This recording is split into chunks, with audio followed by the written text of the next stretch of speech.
Imagine it's nearly midnight. A violent storm is raging outside, and suddenly, someone knocks on your front door. When you look through the window, you see two children standing in the rain. They seem normal at first, until they slowly look up. Their eyes are completely black. No pupils, no whites, just darkness. Then one of them smiles and says, "Please let us in." Across America, hundreds of people claim they've encountered these mysterious children. And according to every warning, if they ever ask to come inside, never say yes. Across America, there is a chilling urban legend that has terrified people for decades. It doesn't involve monsters hiding in the woods. It doesn't involve haunted houses or ancient curses. Instead, it begins with something much simpler: a knock at the door late at night. The people who report these encounters all describe the same thing: two children, pale skin, strange behavior, and eyes that are completely black. No whites, no pupils, just endless darkness. They always ask for permission to come inside, and according to those who survived the encounter, you should never let them in. In October 2024, 29-year-old Michael Turner lived alone in a quiet neighborhood outside of Nashville, Tennessee. Michael worked remotely as a graphic designer and enjoyed a peaceful life. Most nights were predictable: work, dinner, television, sleep. Nothing unusual ever happened. But on a cold, rainy Thursday night, everything changed. A powerful thunderstorm moved across the city. Rain hammered against the windows, while strong winds rattled the trees outside. Michael sat alone watching television when the power suddenly flickered. The room went dark for a moment, then returned. At exactly 11:47 p.m., someone knocked on the front door. 3 slow knocks. Knock, knock, knock. Michael frowned. Nobody ever visited that late, especially during a storm. He approached the front window and carefully looked outside. At first, he saw nothing. Then lightning flashed across the yard. 2 children stood silently on the porch, a boy and a girl, both wearing dark hooded jackets soaked by rain. Neither moved, neither spoke. They simply stood there, waiting. Michael opened the door slightly. "Can I help you?" The children slowly looked up. Something immediately felt wrong. The boy appeared around 12 years old. The girl looked younger, maybe 10. Both seemed strangely calm, despite standing outside during a violent storm. "Sir," the boy said softly, "may we come inside?" Michael hesitated. "Where are your parents?" The children exchanged a brief glance. Then the girl spoke. "We need to use your phone." Their voices sounded unusual, almost rehearsed, like they were reading from a script. Michael felt uneasy. Every instinct told him something wasn't right. Then lightning flashed again. For a split second, he noticed their eyes, completely black, no whites, no color, only darkness. Michael immediately stepped backward. His heart began pounding. The children remained perfectly still, smiling faintly, waiting.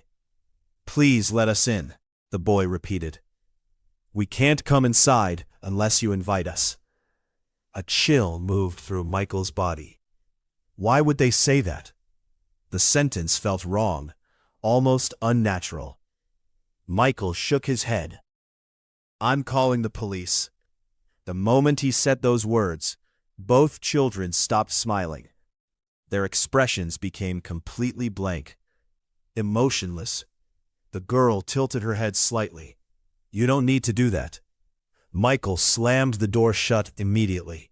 His hands trembled. Something about those children felt deeply unnatural.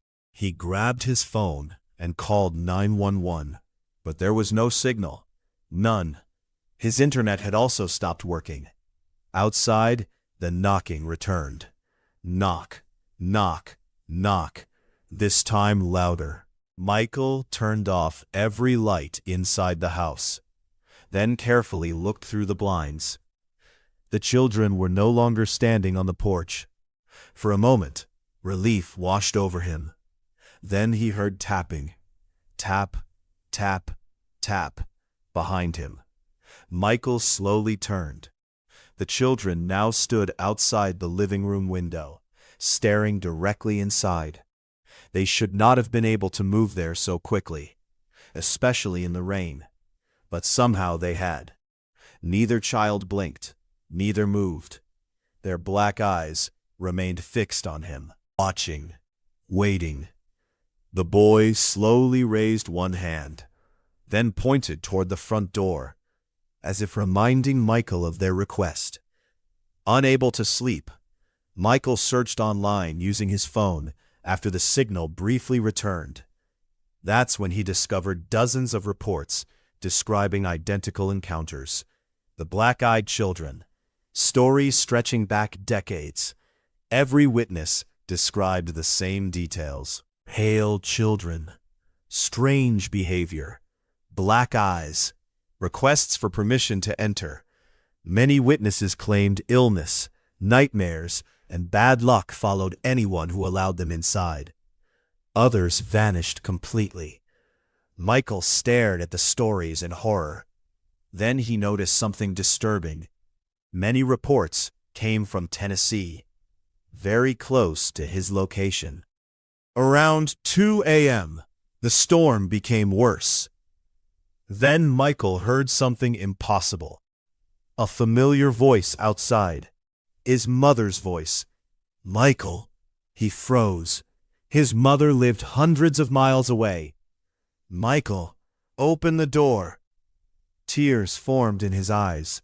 The voice sounded exactly like her. Then came another voice, his younger brother. Please help us. Michael backed away. The voices continued, changing, mimicking, becoming people he knew. Friends, family, co-workers, all begging him to open the door. The black-eyed children had never moved. They simply stood outside, smiling. At 3:13 a.m., the knocking stopped. Silence returned. Then suddenly, someone appeared inside the house, standing at the end of the hallway. A tall shadow figure, human-shaped, motionless, watching. Michael blinked. The figure vanished instantly. Then every light in the house exploded at once. Glass shattered. Darkness consumed everything. Outside, the children began laughing. Softly, the nightmare continued until sunrise. As the first rays of sunlight appeared, the children finally turned away, without speaking, without looking back. They simply walked toward the nearby woods and disappeared.